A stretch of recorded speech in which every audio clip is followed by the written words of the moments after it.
Troisième commandement.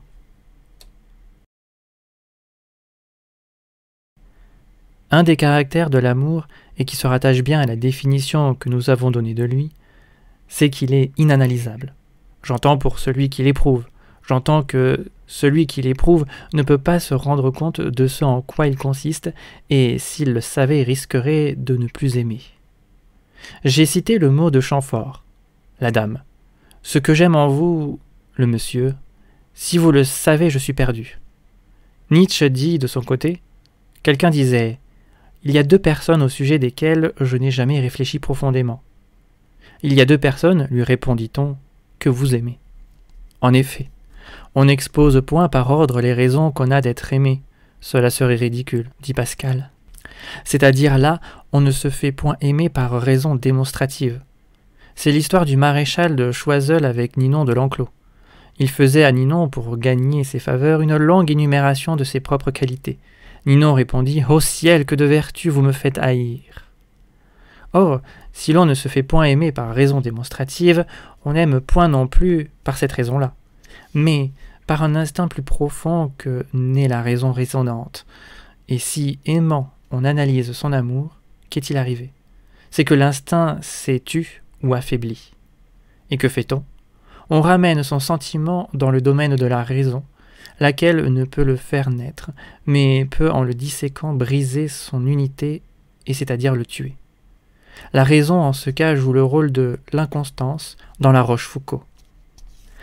La constance en amour est une inconstance perpétuelle qui fait que notre cœur s'attache successivement à toutes les qualités de la personne que nous aimons, donnant tantôt la préférence à l'une et tantôt à l'autre, de sorte que cette constance n'est qu'une inconstance arrêtée et renfermée dans un même sujet. De même, la raison, quand elle analyse l'amour que vous avez pour quelqu'un, passe d'un motif que vous avez d'aimer à un autre motif, et c'est-à-dire d'une qualité de la personne à une autre, et par conséquent, elle détruit l'unité de cette personne. Or, c'est cette personne, en son unité, que vous aimez. De plus, en isolant chacune de ses qualités, elle les mesure et peut les trouver incomplètes. Elle peut trouver chacune d'elles inférieure en cette personne à ce qu'elle est en une autre, et l'amour résiste peu à ces analyses. Cependant, on a un peu trop dit que tous les grands sentiments se détruisent à s'analyser et ne marchent droit qu'à la condition d'être aveugles. C'est vrai et c'est faux.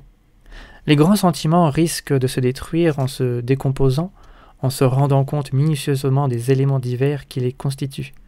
Mais il arrive qu'ils se recomposent en s'analysant et qu'ils se reconstituent plus forts, seulement en changeant un peu de nature. Il est dangereux d'analyser l'amour de la patrie. Pourtant, tel qu'il aura analysé, le sentira autre, mais plus fort, accroché et boulonné à d'autres parties de lui-même, mais de crocs et de boulons qui ne bougeront plus. Je crois qu'un grand sentiment risque de se détruire en s'analysant, surtout quand il n'existe plus, et a de grandes chances de se consolider en s'analysant quand il existe encore et ne faisait que fléchir. Pourvu qu'il reste un peu du sentiment à l'état du sentiment, le rationaliser le renforce. S'il ne reste presque rien du sentiment à l'état de sentiment, le rationaliser l'enterre. La raison ravive les sentiments, mais ne les fait pas renaître. Il en est ainsi en amour. Pourvu que vous n'ayez pas cessé d'aimer, analyser les raisons d'aimer font pénétrer votre amour dans d'autres régions de votre âme et font, non qu'il s'extirpe, mais qu'il se ramifie. Comme, pourvu que vous ayez la foi, vous l'étendrez en vous en analysant les raisons de croire. En faisant le détail de la personne aimée, si je me permets d'ainsi dire, vous rationalisez votre amour, et, sans qu'il cesse d'avoir sa raison d'être dans la partie sentimentale de votre âme, vous le faites passer dans la partie pensante. Ainsi faisant, vous le transformez partiellement en amitié, ce qui est peut-être, nous verrons cela, une promotion. Je crois avoir dit, à mesure qu'on aime moins d'amour, on aime plus d'amitié. Je me trompais à demi, ou je n'étais pas assez explicite. À mesure qu'on aime moins vivement d'amour, pourvu que l'amour subsiste encore, on aime plus d'amitié. L'amitié entre homme et femme n'est pas le deuil pâle de l'amour. Elle est une métamorphose de guêpe en abeille. Nous reviendrons sur cela, pour le moment. Disons que l'amour risque à s'analyser. mais que souvent il est assez fort pour être mis dans la chaudière d'Essonne et rajeunir.